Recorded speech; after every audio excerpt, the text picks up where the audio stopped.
Well everyone, even though it happens each and every year, football season is yet again flying by way too quickly before our eyes. Though it seems like it was only a month ago that we even began this year, the start of week 9 here means we've officially crossed the midway point of the season. So sadness about that fact aside, how's your team done to this point? Good?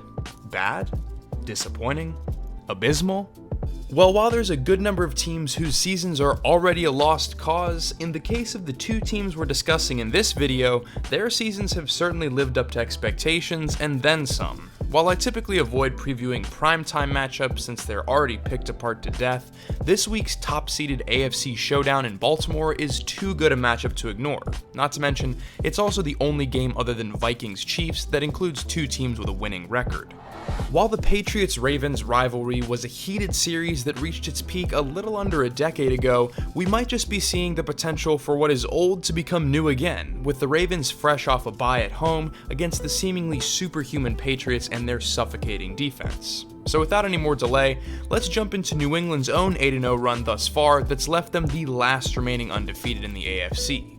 While it seems like every year for the past, 4 or 5 years now that the cliff has to be fast approaching for an aging Tom Brady and the Patriots, 2019 certainly doesn't seem like the best year to argue that position. While you can point to their cakewalk of a schedule so far, which has by far been one of the easiest in the NFL, that doesn't discredit the fact that great teams will still beat bad teams. And with an 8-0 record and point differential of plus 189, which is by far most in the NFL, I'm pretty tired of even seeing that argument, considering it's forcing us to retread the same boring narratives about a team that is simultaneously not as good as they've looked, despite having gone to 3 consecutive Super Bowls. While their offense isn't near as prolific as we've seen in years past, their defense has more than made up for that. It's been almost comically dominant to this point, leading the league in points against, turnovers, and sacks, which is casually the first time any team has done that through 8 weeks since the 1970 merger. So yeah, they're not half bad. But the team they're marching into M&T Bank Stadium to play on Sunday presents a test like no other they've been faced with so far. While many had hoped for the Ravens to take a step in Lamar Jackson's second season in the NFL, they've not only done that, but surpassed just about all expectations to this point in doing so. In many ways, these teams have a bit of a yin and yang dynamic going on. While the Ravens boast a historically great defense that's seen their offense steal the show this year, the Patriots on the other side boast a historically great offense with their defense stealing the show in the 2019 season. But just as the Patriots' D has broken records through the first 8 weeks of the year, so too has Lamar Jackson and his own Ravens unit. In a league that's getting more offensive and pass-happy by the minute, John Harbaugh and Greg Roman have this group out on the cutting edge, sporting the NFL's number 2 ranked offense and number 1 ranked rushing attack. They control the clock with a league-leading 35 minutes in average time of possession, and when they need to really make a play, they've got one of the league's most dynamic and explosive young talents touching the ball on each and every snap. It's already no small task to limit a rushing quarterback in general, let alone one that's been as dominant as Lamar Jackson, who currently ranks 10th in rushing yards and 18th in passing yards in the entire NFL.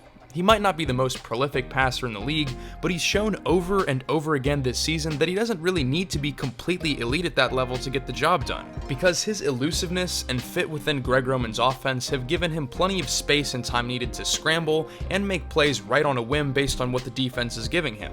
So in that regard, efficiency has been the name of the game, and it's why the Ravens lead the league in total plays, total yards, and total points. But what's more than those numbers is that this entire team believes in him. He's radiated confidence the entire season long, and in reading comments from any one player on Baltimore, it's obvious that as long as number 8 is out there on the field, they believe the game is theirs to lose. So in a matchup between two AFC powerhouses, is Sunday night going to mark a changing of the guard, or will it be yet another step in the Patriots' long road to a 4th consecutive Super Bowl appearance? Well, out of all of the matchups we've covered so far this year, I think this one might take the cake as my absolute favorite. There's just so many ways these teams fit together like puzzle pieces to add into something we just haven't seen yet on the field in 2019. First and foremost, we have to discuss the way this Ravens offense stacks up against the vaunted Patriots defense. Now, it's no secret in NFL circles that Bill Belichick bends and morphs his defense every single week to take out the biggest weapon their opponent has at their disposal. And surprise, that would mean they'd need to slow down Lamar Jackson, Mark Ingram, and the Ravens' number 1 ranked rushing attack. And the thing is, if there's been one area of weakness for New England, it's been on the ground, giving up 3 games of over 130 rushing yards on the season, most notably just last week where the Browns and Nick Chubb were able to gash them for 159. Their 21st ranked 4.6 yards per carry allowed will certainly be exploitable, and though I expect the Patriots to tighten down, put a spy on Jackson, and have a heavy set up front, even with every player correctly matched up to stop a play, there's still an element you just can't prepare for in the heat of the moment with just how slippery and unpredictable Lamar Jackson is. Zone reads and designed runs only increase the likelihood that Jackson's able to evade tacklers and continue to move the chains. So if Greg Roman can get his quarterback into a rhythm on Sunday night, it could be an opportunity for the Ravens to keep this a low-scoring game in the hands of Baltimore for 4 straight quarters. By far, the strength of this Patriots defense lies in its secondary, who relies on man-to-man coverage and has forced more takeaways than any team in the NFL. And while the Ravens don't have the straight talent to win the majority of those matchups, the return of Marquise Brown should help to create throwing lanes against the Pats' all-star DB unit. On the other side of the ball, it's a near opposite scenario. Like I said, yin and yang. While both of these units are the lesser sides of their 2 parts, there's a good chance that Brady's offense up against this Ravens defense is actually where the game's going to be decided. While the Ravens defense has been mostly unremarkable, they've held stout against the run, and I don't expect that to change too much with Sony Michel and company averaging a very unimpressive 3.2 yards per carry.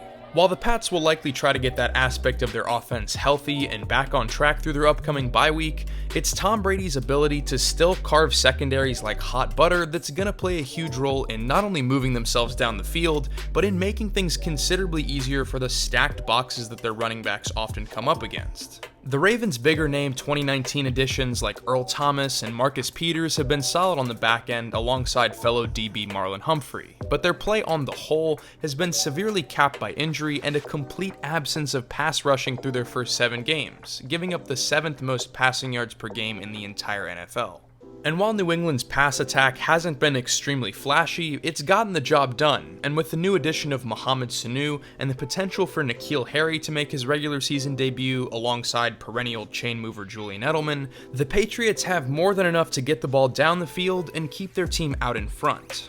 This game has opened up on MyBookie with the Patriots as 4-point favorites on the road, and in sitting down and thinking about this, it's probably the longest that I've had to contemplate about which team even holds an edge against the spread.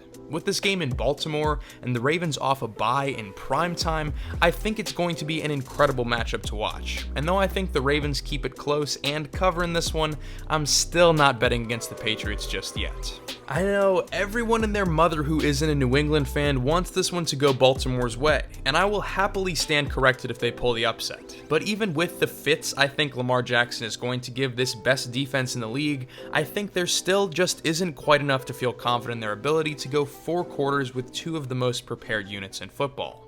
But regardless, with the way these 2 teams have played through the first half of the season, I don't think it would be too crazy if we got another significant clash between them sometime down the road in January.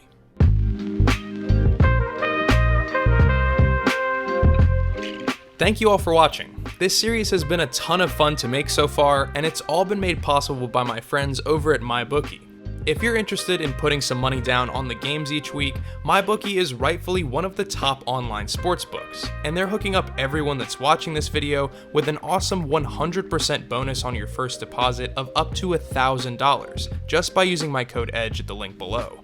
I'm on there each and every week, and their entire site and service has seriously always been top-notch. So if you're interested, feel free to check out MyBookie at the link below, and make sure to use my code EDGE to double your first deposit of up to $1,000. So as always, thank you to MyBookie, and I'll see you all on Friday for another video. Take care.